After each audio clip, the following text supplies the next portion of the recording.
Diego, até pedir licença começar contando, acho que de uma forma um pouco mais pitoresca, né? Porque depois da posse, eu acho que todo jornalista que cobriu, eu estava em Brasília cobrindo a posse, né?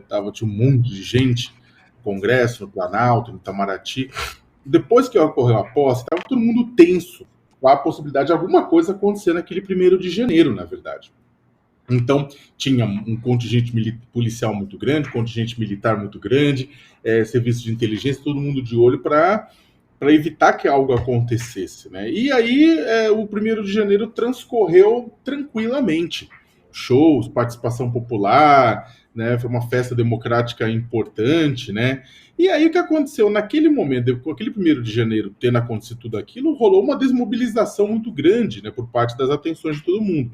E eu digo desmobilização, por quê? Porque aí as pessoas que passaram nos últimos 4 anos, jornalistas principalmente como nós, que passaram os últimos 4 anos em estado de alerta, falaram assim, ótimo, vamos tirar férias, que foi o que eu fui fazer. Eu falei, vou tirar uma semana de descanso, né? Faz tempo que eu não tiro, vou tirar. E aí o que acontece? No dia que eu desço, né?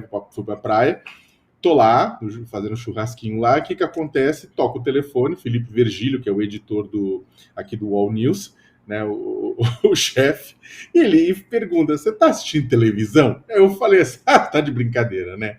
Não, não. Aí ele falou assim, ó, tá rolando uma tentativa de golpe, né? Então bora lá para vamos fazer a transmissão, né? Vamos fazer. E a transmissão do UOL durou umas 6 horas naquele dia.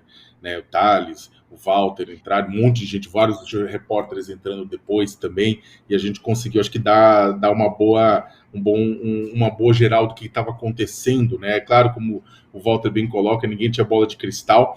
Naquele momento, a gente achava, começa com uma manifestação, depois a gente percebe que aquilo é uma coisa mais forte, que aquilo tem um quê de golpe de Estado, né, de tentativa de golpe de Estado, e aí aquilo, é claro, que domina, e vou dizer que foi um dos temas principais de todo o ano, e vou dizer não só de todo o ano, mas de todo o século XXI. Né? Concordo com o ministro Barroso. Tirando o 31 de março de 64, né, com o golpe militar que se consumou, esse foi o maior ataque à democracia brasileira. Né? E eu acho que as instituições, para terminar minha fala inicial, eu acho que as instituições, é claro, elas tentaram dar uma resposta, a melhor resposta possível. É claro que não houve, a cúpula militar, a maioria da cúpula militar, depois a gente ficou sabendo que teve gente na cúpula militar que toparia, na verdade, a aventura golpista, bolsonarista, após o convite do próprio Jair Bolsonaro, né, após as delações feitas, né, de que o próprio Bolsonaro teria consultado os militares, a cúpula militar, para saber se entrariam no golpe, né, e não entraram.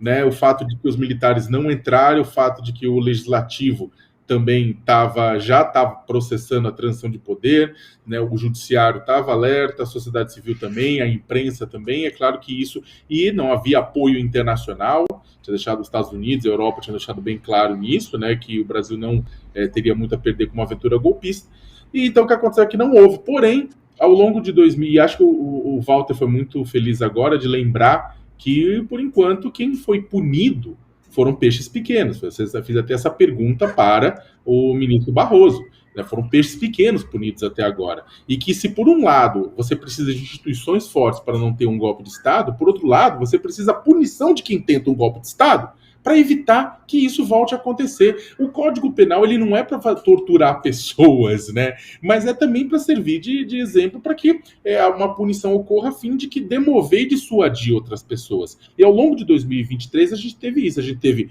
uma série de processos, a gente teve investigações, a gente teve, essa foi uma das principais pautas do ano, só que a gente terminou o ano ainda só com peixes pequenos e bagres sendo elencados e punidos. Faltam financiadores, faltam incitadores, faltam fomentadores, faltam os que mentalizaram e faltam, é claro, o principal beneficiário de tudo isso, Jair Messias Bolsonaro.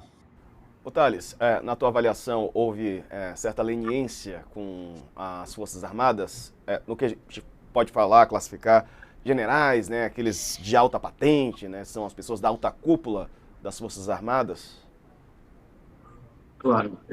Esse episódio do 8 do 1, primeiro eu queria dar os parabéns à equipe do UOL naquele dia, que nos chamou, nos mobilizou, o Sakamoto estava de férias, o professor Walter, eu não sei, creio que também devia estar de folga, eu estava de folga no shopping e fomos mobilizados. Foi o próprio Felipe Virgílio que me ligou também. Então, primeiro, parabéns à equipe de retaguarda do UOL, que foi ali rápido e nos colocou ao vivo naquele momento, ficamos o dia inteiro ao vivo. A- sim, claro, houve leniência, mas eu acho que há uma lição a ser tirada desse episódio, que é uma lição muito importante. O que houve? Havia um presidente da República que todos sabiam que ele era um golpista. Ou seja, quando ele se colocou como candidato, todos, pelo menos eu sou do Rio de Janeiro, eu me lembro do Bolsonaro querendo explodir, acusado de explodir bomba, de tentar explodir bomba na vida militar. Quer dizer, era um sujeito violento e que falou da violência dele, repetiu a violência dele várias vezes. Disse que acreditava que o Brasil só teria jeito se houvesse uma guerra civil e 30 mil pessoas fossem mortas. Que se manifestou a favor da tortura várias vezes como deputado, etc. Então, o Bolsonaro era uma coisa que todo mundo sabia o que ia ser. Quando ele assumiu a presidência, ele era um anúncio antecipado de tentativa de golpe. E os militares que ficaram em torno dele, alguns podem até ter pensado que iriam tutelá-lo, mas sabiam quem era o Bolsonaro e o que ele... Alguns eram colegas de turma dele, da época da formação militar. Então, tudo era anunciado, estava tudo anunciado. E por que voltou a ocorrer? Voltou a ocorrer porque não fizemos nada pós-64. Deixamos aqueles que eram golpistas e que torturaram, etc., e que cometeram, desrespeitaram a lei. Um militar desrespeitar a lei é uma coisa horrível, porque ele possui armas. Então, o sujeito que anda armado, a esse sujeito não é permitido uma possibilidade de desrespeitar a lei.